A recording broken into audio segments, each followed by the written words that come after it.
Welcome everyone to Hidden SQuidz Gaming. Today is all about the Queen.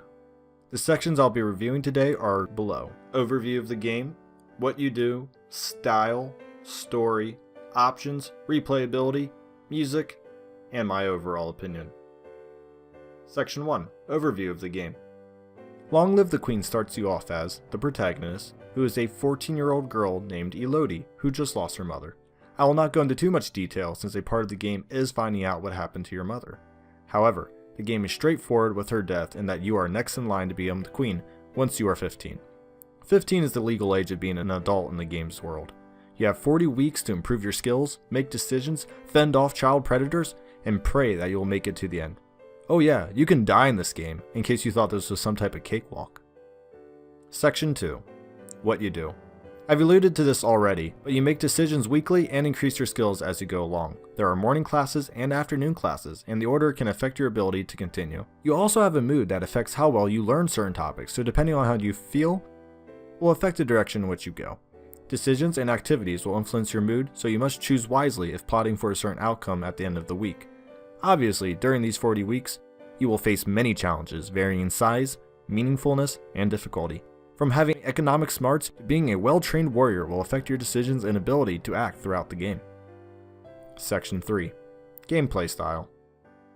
The game mostly stays at the castle for scenery, but the scenery will change, though do not expect the game to run like a movie during action scenes. There is a lot of reading you'll have to do. If that does not work for you, consider that a factor.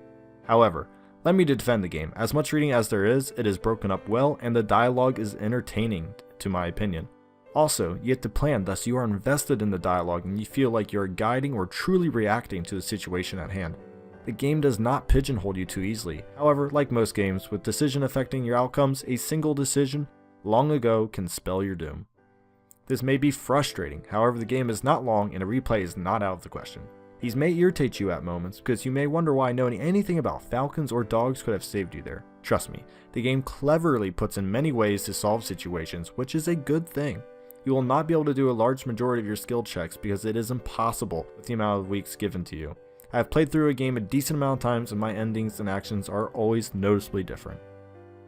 Section 4. Story. I'm not going to go too much information about the story. The story has already been discussed. You are trying to become the queen by hitting your 15th birthday. Other than that, the world is yours to explore and develop into whatever queen you want to be. You have subjects, allies, enemies, family, and many other factors constantly pulling you in opposite directions. There is definitely no one set story or one set right direction. This is a true role-playing game, and a great one at that. All video games have to follow plot points and are boiled down to programming eventually, and this game is no different. However, I would argue that your decisions in this game largely affect your outcomes way more than any other game I've played. Section 5. Options.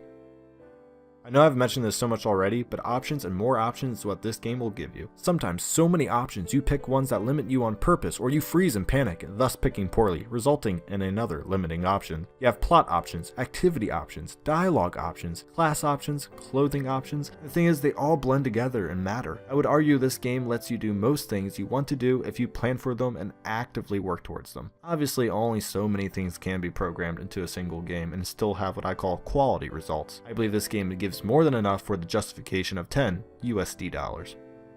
Section 6. Replayability. Long Live has some of the best replays in my mind since you must actively plan for your decision, classes, and mood to get the story you want. Playing and beating the game once makes you realize how little you did and how little you truly accomplished. There are many endings and many things to do in the meanwhile that may not have direct effect on the ending, but a substantial twist for the kingdom or Elodie. I've played the game about 7 to 8 times through now, and there's still many things I want to do and have yet to do. I'd argue this is one of the best games for replaying based on different outcomes. Obviously the enjoyment level will come from your experience. Take a quick look at the achievements and see how many things there are for you to do. It makes you wonder, how the heck do I even arrive at some of those options? I didn't even know you could do that. It's truly mind-boggling. You sometimes find yourself always stuck in the same path. Don't be scared to go outside your comfort zone. Do something really good or really evil to intimidate someone you normally wouldn't. You'd be surprised where you end up. Section 7. Music. Music is a nice background to the gameplay, and it will change with your decisions and areas. It influences the mood and gives you a feeling for the situation. Overall, I think the music is well done and appropriate for the game, so I'm not really going to talk about it too much more. Section 8. Overall, my opinion.